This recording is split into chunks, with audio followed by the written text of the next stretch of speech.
Hello दोस्तों, मैं विवेक कुशवाहा आप सभी का स्वागत करता हूं आपके अपने यूट्यूब चैनल वैकेंसी अपडेट्स पर। जैसा कि आप सभी को पता है कि आज हम यहां पिकअप भवन आपके लिए पहुंच चुके हैं। पिकअप भवन के अंदर आपका 19 सितंबर 2023 से लेकर 30 नवंबर 2023 तक आपके डॉक्यूमेंट वेरिफिकेशन कंडक्ट किए जा रहे हैं। इसकी की रिगार्डिंग हम एक अभ्यर्थी से बात करेंगे कि क्या क्या कंडीशन चल रही हैं, क्या क्या डॉक्यूमेंट्स आपके लग रहे हैं, जो भी आपकी नेसेसरी चीज़ें हैं, लेटेस्ट में क्या अपडेट चल रहा है, क्या प्रोसीजर चल रहा है, उसको पूरा जानेंगे। आपका नाम क्या है? संजय यादव। आप अब पूरे एक बार पूरा प्रोसीजर बता दीजिए। जी, तो जिन भी अभ्यर्थी का लेखपाल में डॉक्यूमेंट वेरिफिकेशन है उन सभी को पहले तो बहुत बहुत मुबारकबाद।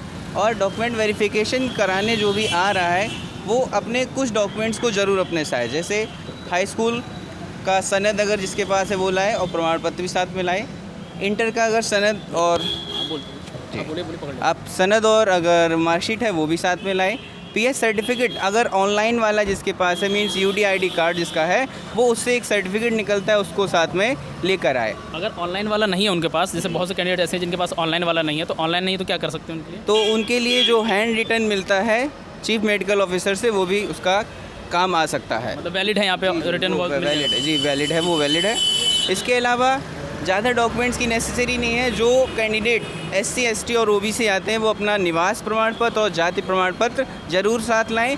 ये ज़रूरी नहीं है कि बहुत पुराना हो, आपने अगर कल भी बनवाया है और उसका अगर सर्टिफिकेट है तो वो आप अपने साथ लेकर आ सकते हैं। मात्र 5 से 6 डॉक्यूमेंट्स ही वेरिफिकेशन में लग रहे हैं।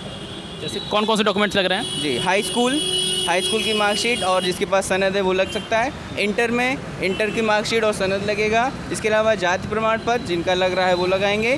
उसके बाद निवास प्रमाण पत्र, क्योंकि जो भी कैटेगरी लेंगे वो उनको निवास प्रमाण पत्र, जो आरक्षण लेंगे उनके लिए निवास प्रमाण पत्र जरूरी है। अच्छा, आरक्षण जो लेंगे उनका जो सर्टिफिकेट है, कास्ट जैसे कास्ट सर्टिफिकेट जिसको बोलते हैं, जैसे ईडब्ल्यूएस हो गया, कास्ट सर्टिफिकेट हो गया, तो कितना पुराना या नया होना चाहिए? सर पुराना ऐसा कोई मैंडेटरी नहीं है। उन्होंने कहा है कल भी अगर बना हो तो वो भी अपना अप्लाई कर सकते हैं और पुराना भी है तो भी चल जाएगा, उसमें कोई गड़बड़ी नहीं है। देखिए, आप सभी कैंडिडेट्स ने कई बार कमेंट करके पूछा था कि सर मेरा कल का बना हुआ है, लेटेस्ट बना हुआ है, तो क्या हम उसको मान्य होगा? तो बिल्कुल मान्य होगा। आप देख रहे हैं यहाँ पे, इनसे सुनना है, ये इनका अभी हुआ है। जी, जस्ट अभी मेरे 10:30 बजे हुआ है और मेरा दूसरा नंबर था तो मेरा जल्दी होकर मैं बाहर आ गया। अच्छा, जैसे कैंडिडेट्स ये बोल रहे हैं कि जो उनका प्रपत्र है अगर भरा हुआ नहीं है तो उससे यहाँ कोई दिक्कत नहीं? सर उसकी कोई दिक्कत नहीं है। जितना भी आप भर सकते हो उसको भर लें। उसके बाद यहाँ आपको पूरा टाइम दिया जाएगा उस प्रपत्र को भरने के लिए, और वो आपको हर एक चीज़ बताएंगे भी कि क्या गलत है और क्या सही है। सभी अभ्यर्थी कोशिश करेंगे कि किसी भी कोई कटिंग नहीं होगी उसके अंदर या ओवर राइटिंग नहीं होगी किसी भी प्रपत्र के अंदर, इस बात का ध्यान रखें। और डॉक्यूमेंट्स जैसे इन्होंने बताया कि हाई स्कूल इंटरमीडिएट के मार्कशीट सर्टिफिकेट लगेंगे, यही आपका इसेंशियल है। इसके सिवा आप जैसे बहुत से लोग पूछ रहे थे कि ट्रिपल सी की कोई नीड नहीं है। इन 5 डॉक्यूमेंट्स के अलावा कोई भी डॉक्यूमेंट वो ले ही नहीं रहे हैं। जी, एक्स्ट्रा लोग पूछ रहे हैं पेट का जो सर्टिफिकेट है उसकी आवश्यकता? नो सर, उसकी भी कोई आवश्यकता नहीं। पेट सर्टिफिकेट की कोई आवश्यकता नहीं है। अच्छा, कोई ऐसा कैंडिडेट है जिसका रेटिना स्कैन नहीं हो पाया हो? नहीं सर, फिलहाल क्योंकि मेरा दूसरा ही नंबर था तो इतने कैंडिडेट्स सामने आए नहीं कि ऐसा कुछ इशू देखने को मिले मुझे, तो फिलहाल तो ऐसा कुछ इशू नहीं आया। जी, एनओसी वाला कोई कैंडिडेट मिला था आपको जॉब वाला वहाँ पे? एनओसी वाला, हाँ, एनओसी वाला अगर कोई भी है जिसकी जॉब पहले से है तो वो अपने साथ सर्टिफिकेट ज़रूर लाए, एनओसी सर्टिफिकेट। अदरवाइज़ उसके लिए हो सकता है वो कुछ फॉर्म फिल कराएं आपसे, तो उसका इशू है एक। अच्छा, जैसे कि किसी प्रकार की कोई सर्टिफिकेट में आपके जैसे किसी के कुमारी लगा हुआ है, पहले हाई स्कूल में लगा हुआ है, इंटर में नहीं लगा हुआ है, या कोई अल्फ़ाबेटिकल एरर है तो उसके लिए कोई? हाँ, उसके लिए वो अलग से एक फॉर्म फिल करवा रहे हैं। अगर कोई भी गलत है तो उसके लिए एफिडेविट के तौर पे एक फॉर्म फिल कराते हैं, वो उसको फिल करा रहे हैं। अच्छा, यदि कोई कैंडिडेट एफिडेविट स्वयं लेके जा रहा है तो? उसके तो बहुत ही अच्छा है। उनका कहना है अगर आप स्वयं लाएँ तो अच्छी बात है, उसको साथ में लगाएं, और अगर नहीं लाएँ तो हम एक फॉर्म फिल करवाएँ, वो फिल करना होगा। अच्छा, डॉक्यूमेंट वेरिफिकेशन के लिए जैसे आपका 10 बजे से था, तो कब तक एंट्री लेते रहे 10 बजे वालों का?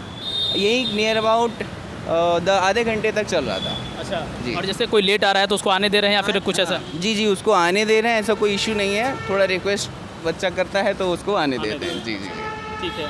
अब जैसे कुछ कमेंट्स बच्चों के, जैसे कि अल्फ़ाबेटिकल एरर का हमने बता दिया कि अगर कोई भी ऐसा अल्फ़ाबेटिकल एरर है तो उसके लिए आपको एफिडेविट बनवाना ही पड़ेगा। इस बात का आप सभी लोग ध्यान रखेंगे।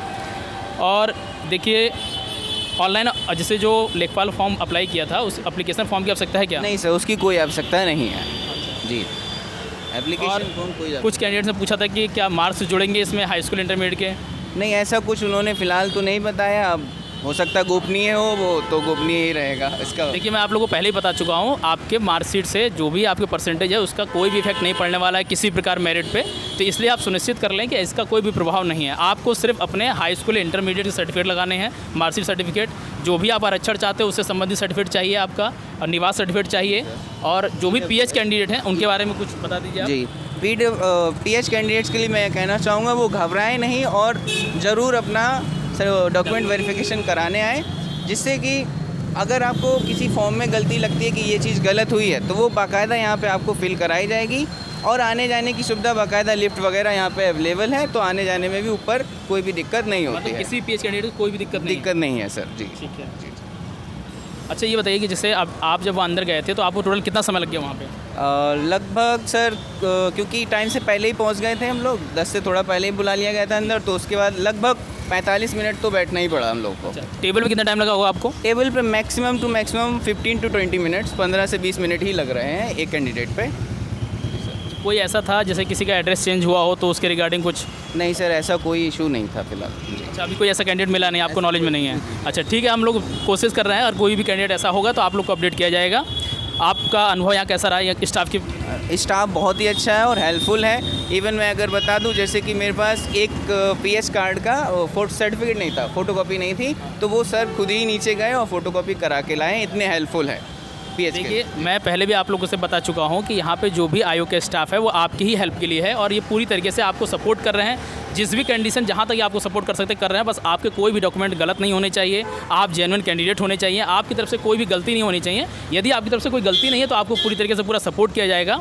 अच्छा, आपका पूरा अनुभव ओवरऑल कैसा रहा यहाँ का? अनुभव बहुत अच्छा रहा, क्योंकि मेरा काफ़ी समय से मैं तैयारी कर रहा हूँ, तो ये मेरा पहला डॉक्यूमेंट वेरिफिकेशन है और काफ़ी अच्छा अनुभव रहा।